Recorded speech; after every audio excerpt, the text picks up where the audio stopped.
esse intrigante título. O terror e a violência, ué, não são coisas más? Com bases no Supremo, também vem do Supremo.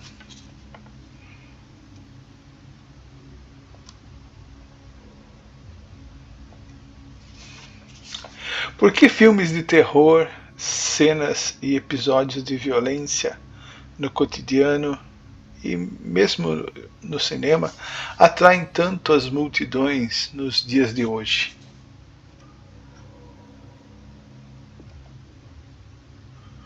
Porque personagens como esses são tão badalados e magnéticos na mídia e no público geral, né? Especialmente o público jovem.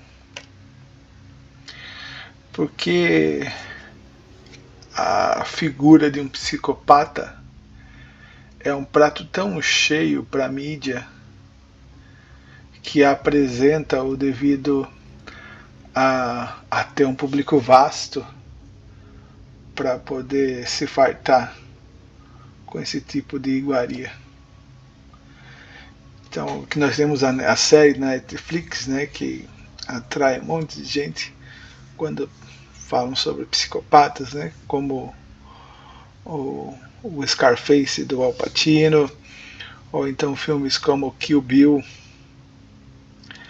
Por que a violência gráfica explícita atrai a tantos, né? Também como o gênero terror, né, especialmente a partir do século XIX, aqui o Edgar Allan Poe, e depois um dos influenciados pelo Edgar Allan Poe, o Alfred Hitchcock, né, vão trabalhar com esse tema e porque tanta gente vai estar ávida para consumir esses temas. Por que o terror e a violência atraem tantas pessoas nos dias de hoje? Porque isso tem uma base no Supremo, no Divino. Não existe nada que não venha do Divino. Rádio Palada Metada Vayanti Avashashataya Yata Udayasta Mayu Rikite Merdi Vai Vikritat Atarishayo Dadhus Toimanu Vachana Charitam Katamayata Bhavanti Bhuvidata Pradhani Nanam Data Raiz. Esse mundo perceptível, empírico, é idêntico ao Supremo. É um reflexo pervertido, porque o Brahman Supremo é a base última de toda a existência, permanecendo inalterado enquanto todas as coisas criadas são geradas a partir dele, tudo vem dele, e acabam dissolvidas nele, terminam nele também, no Brahman. Assim como a argila permanece inalterada pelos produtos feitos dela e de novo imersas nela. Então da argila você faz um copo, um prato, uma jarra, um vaso, e depois que esse prato, que esse vaso, que esse copo se partem, eles com o passar do tempo vão voltar a ser pó, que se vai fazer argila novamente. Esse é o Brahman. Assim é para vós somente que os sábios védicos dirigem todos os seus pensamentos, palavras e atos. Afinal, como poderiam os passos dos homens deixar de tocar a terra sobre a qual eles vivem? Então a terra é a base, né? Para todos os homens, nós caminhamos por cima dela. Da mesma forma, todas as relações, todas as coisas, elas existem no mundo espiritual de maneira eterna e pura. E aqui no mundo material, que é um reflexo pervertido, a sombra da árvore refletida na água. Então esses relacionamentos de amizade, de amor, de paternidade, eles são tão atrativos porque eles existem de forma pura no mundo espiritual. Aqui de forma pervertida, eles são egoístas e temporários. Da mesma forma, a violência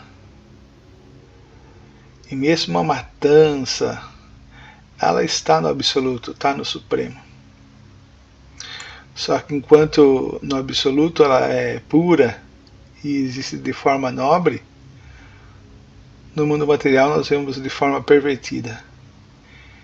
E como as almas se atraem pela suprema personalidade de Deus, por suas atividades eternas, mas devido aos tempos enganosos, aos tempos sombrios que nós vivemos nos dias atuais, onde coletivamente nos esquecemos de quem é Deus e suas atividades, nós nos atraímos ainda, né, pela violência, pela matança, pelo sangue gratuito, mas já não tem mais a conexão com o Supremo como antigamente. E como é que isso era nas civilizações antigas? Então isso a gente vai ver, mas agora eu vou apresentar para vocês, não uma resposta, não vou montar um quebra-cabeça construtivo de versos, eu vou mostrar um capítulo do Srimad Bhagavatam que vai provar isso, né? Como é que nós nos atraímos tanto, né, pelo terror, pela violência gráfica? Por que que isso excita tanto a alma, né? Porque isso vem do Supremo.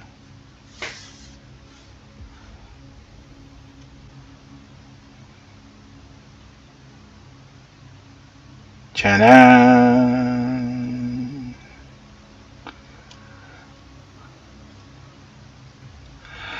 Bhavo bhavanya nidhanam prajapate asat kritaya avagamya naradat swaparsha rashayancha tad adavarar bubhir vidravitam krodham aparamadade.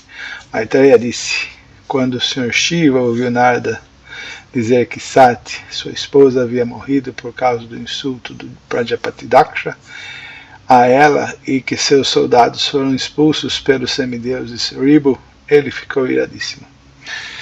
Então tem essa parte que vai ser dada ênfase, né, da ira devastadora do Sr. Shiva, né, que vai ser como um fogo em canavial seco, vai queimar tudo.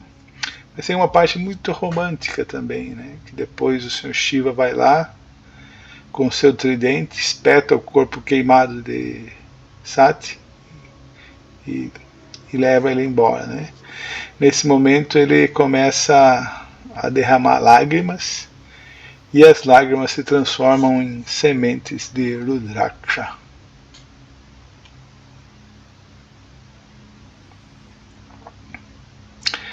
Hora da vingança. Tcharam!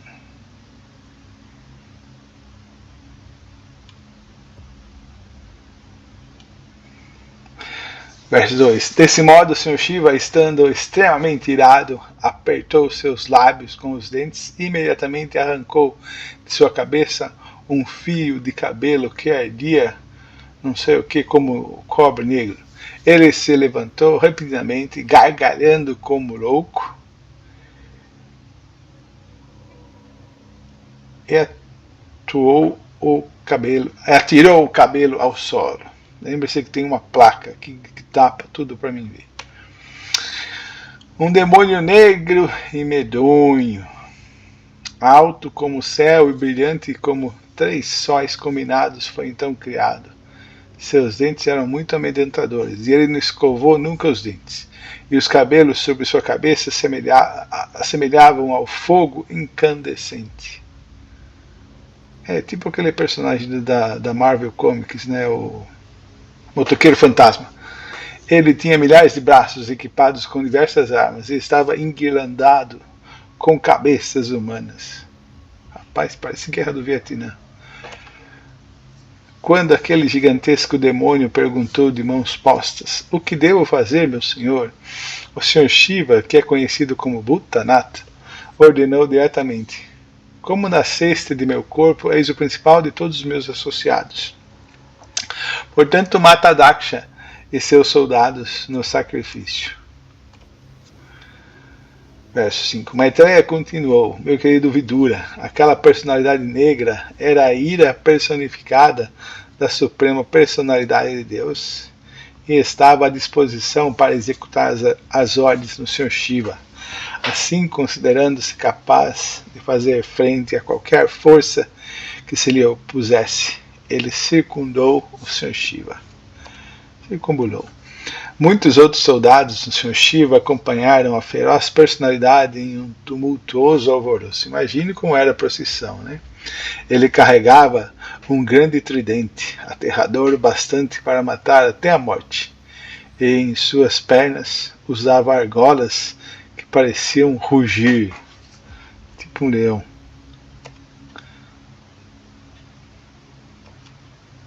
Nessa altura, todas as pessoas reunidas na arena de sacrifício, imagine quando eles viram isso, né? Os sacerdotes, o líder da realização sacrificatória e os brahmanas com suas esposas puseram-se a se perguntar de onde vinha aquela escuridão. Está acontecendo um eclipse? Mais tarde puderam compreender que se tratava de uma tempestade de poeira, né? Que nos desertos da África, no Saara. E todos se encheram de ansiedade, né? Por que está vindo essa tempestade de areia para cá? Conjecturando sobre a origem da tempestade, eles falaram: não há vento soprando, nem vacas passando. Não tem vaca correndo, né? Os animais não estavam correndo, né, de alguma coisa que estava vindo. Tampouco é possível que essa tempestade de poeira pudesse ser levantada por saqueadores, geralmente são ladrões, pois ainda vive o forte rei Barre, que os puniria. De onde está soprando essa tempestade de poeira? A dissolução do planeta estaria prestes a ocorrer? A Pralaya, desculpem.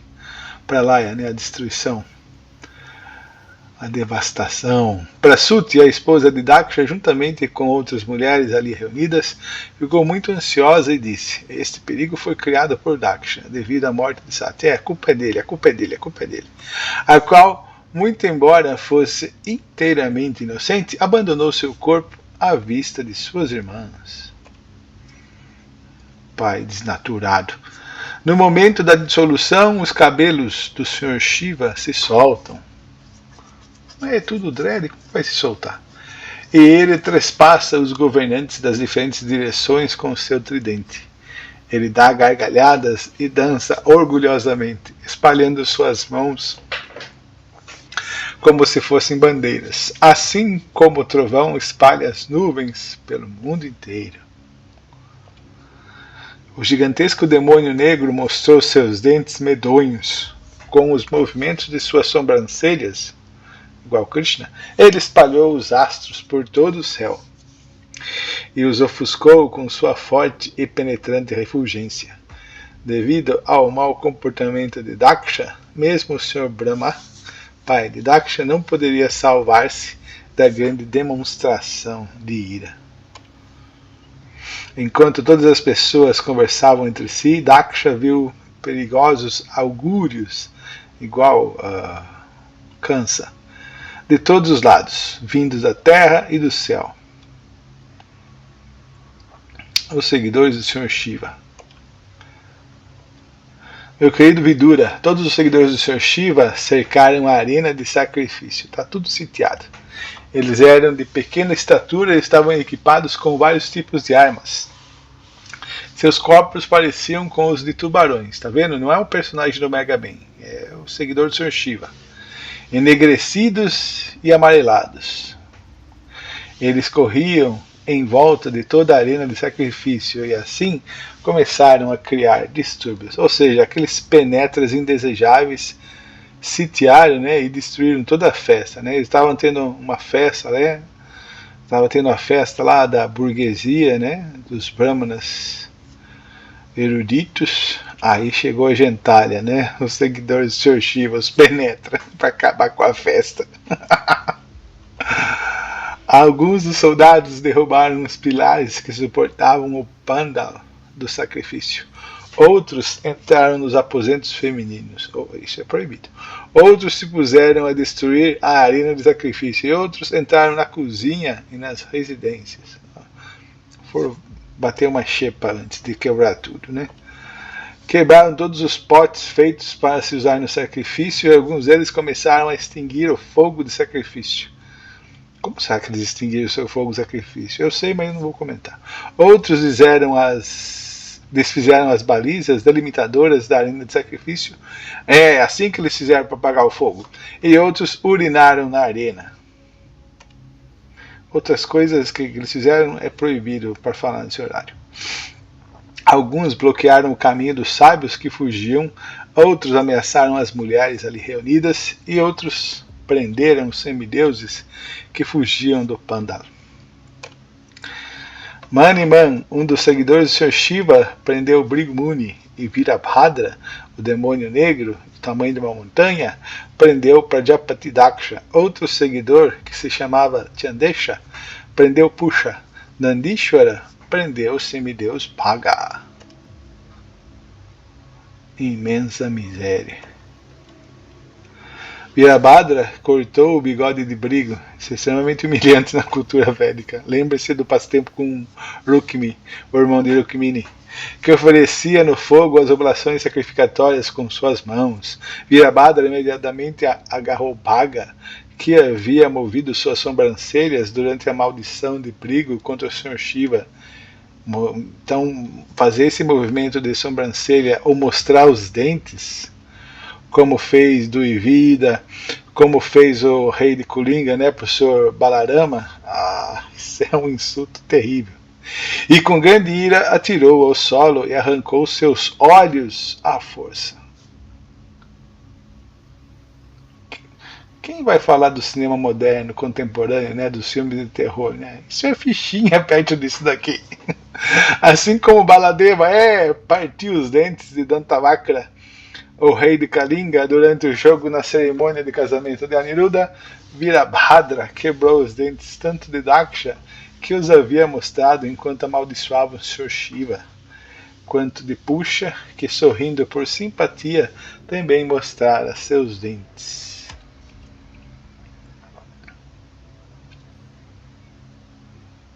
Então aqui é a burguesia dos brahmanas, né? Os janotinhas, os almofadinhas, os brahmanas fizeram uma festa, não convidaram o Sr. Shiva e ainda desrespeitaram-no e desrespeitaram a esposa dele, Sati. Aqui está, né? Eles se tornaram penetras inconvenientes nessa festa da burguesia. Virabhadra barbariza o Yagya. Daksha perde a cabeça, literalmente e metaforicamente.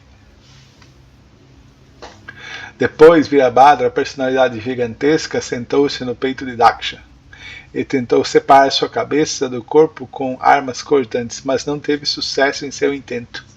Ele tentou cortar a cabeça de Daksha com hinos. Melhor com faca, né? Como também com armas, mas ainda assim era muito difícil cortar mesmo a superfície da pele da cabeça de Daksha. Couro feito de aço. Desse modo, Virabhadra estava excessivamente confuso. Em seguida, Virabhadra viu o dispositivo de madeira na arena de sacrifício, um machadinho de madeira, né? De sacrifício com quais os animais seriam mortos, e aproveitou-se dessa oportunidade para facilmente decepar a cabeça de Daksha. Exercício refletivo para você que está aí assistindo. Escuta entre vocês, talvez você esteja sozinho, não sei, o seguinte: se os semideuses são tão elevados e devotados ao Sr. Krishna, por que eles tiveram que enfrentar essas misérias e atrocidades? Resposta: a devastação do elefante louco, né? Quando você está cultivando roseiras e outras ervas em um jardim, aí você cultiva muito bonitinho, muito bem, rega todo dia, coloca adubo, etc. Só que daí entra um elefante e arrasa, pisoteia e tudo. Essa é a ofensa Vaishnava. Aqui então do Chaitanya Bhagavata, o Sr. Chaitanya falando para um ofensor: mesmo Se quem vir seu rosto um homem muito piedoso for, ele terá de sofrer nesse dia. Porque você é um pecador degradado e porque blasfemou um Vaishnava, muito mais sofrimento lhe aguarda. Viu pecador, se você não é capaz de suportar as chamas desse sofrimento, como então irá viver no inferno Kumbhipaka, que é um dos piores que existem? A palavra Vaishnava tem capacidade de purificar todo o universo. Brahma e os semideuses cantam as glórias dos Vaishnavas. Aquele que adora os Vaishnavas obtém a inimaginável associação do Supremo Senhor Krishna. Isso é a potência de ser servo do servo de um Vaishnava. Nada é superior à adoração aos Vaishnavas. Ao Senhor Krishna, os Vaishnavas são mais queridos que os Vaishnavas, até mesmo do que Lakshmi, Brahma e Shiva para o Senhor Krishna, Antashesha e seu próprio corpo, declara o Srimad Bhagavatam. Todo aquele que ofender um Vaishnava, portanto, irá sofrer no nascimento, na vida e na morte. Todo aquele que blasfema um Vaishnava é um grande pecador, uma pessoa de atividades ímpias. Sua educação, sua nobreza, como a Lidaksha, a nobreza familiar, suas austeridades e demais virtudes são todas infrutíferas. Chaitanya Bhagavata, Antyakanda, capítulo 4, versos 354 a 361. Possível anacronismo. Como é que eu vou entender tanta violência, tanto sangue, né? Tanta miséria assim, né? Nas páginas do Bhagavatam. Então aqui o passatempo com Jarasandha, Krishna e Balama, quando Jarasandha tentou invadir, aqui em primeira instância eles estão em Mathura, né? Depois eles se transferem, Krishna transfere, né, os Yados para Dwarka. Então aqui vai o Magadendra, né? Jarasandha. No campo de batalha, centenas de rios de sangue corriam dos membros dos seres humanos. Elefantes e cavalos que haviam sido estraçalhados nesses rios. Braços pareciam serpentes, cabeças humanas tartarugas, elefantes mortos ilhas e cavalos mortos crocodilos. Mãos e coxas assemelhavam-se a peixes, cabelo humano a algas, arcos a ondas, e as muitas armas se pareciam com moitas de arbustos. Os rios de sangue abudavam de tudo isso. Rodas de quadrigas lembravam aterrorizantes redemoinhos, e pedras preciosas e ornamentos pareciam seixos e cascalho nos impetuosos rios sanguinolentos.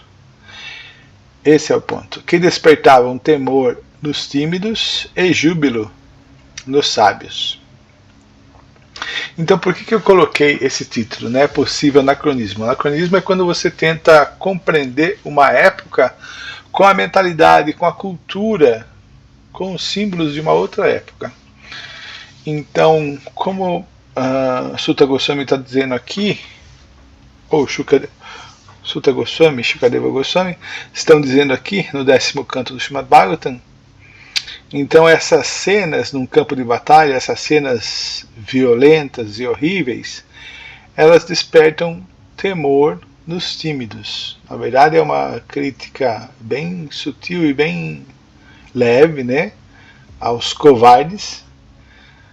E a nossa sociedade é assim, né, as pessoas não têm mais esse heroísmo. Talvez nem tenha cabimento, né, nos dias de hoje.